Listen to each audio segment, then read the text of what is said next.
Hello, how you doing? Not going to keep you long today. Today we're going to make some fish stock. Welcome back to How to Cook Great. So in the center there, you see I've got some fish head and fish bone. That was a sea bass that I had. You can use any fish you want, any whole fish.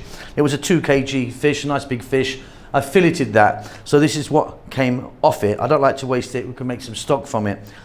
Half a cup of onion, half a cup of tomato. If you want, you can put the same amount of celery in and carrots. Teaspoon of salt and pepper, 2 teaspoons of garlic, and in there I've got 3 cloves and a teaspoon of black peppercorns. Like I say, you can add different flavors to it, take it into a different direction. Very simply, in a pot, lots of water, boil away.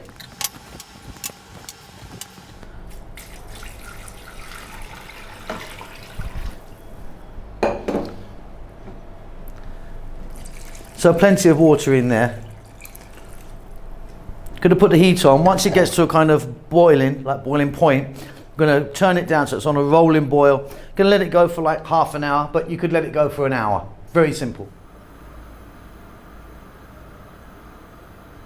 Okay, off goes the heat. That's about half an hour, but like I say, you can let it go for an hour, hour and a half, up to you.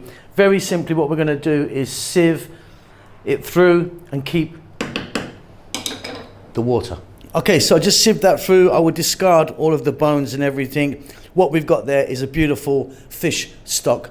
Really sort of versatile. Use it for whatever you want. Hope you enjoy that. Keep safe, keep well. See you soon. Lots of love. Well done for making it to the end of the video. I really appreciate it. I appreciate all of you that follow the channel on a regular basis. You know who you are. There's loads of you. Give us a thumbs up. Leave us a comment. I do actually try and get back to everyone who leaves a comment for me. Subscribe to the channel. All that good stuff. Keep safe. Keep well. Lots of love.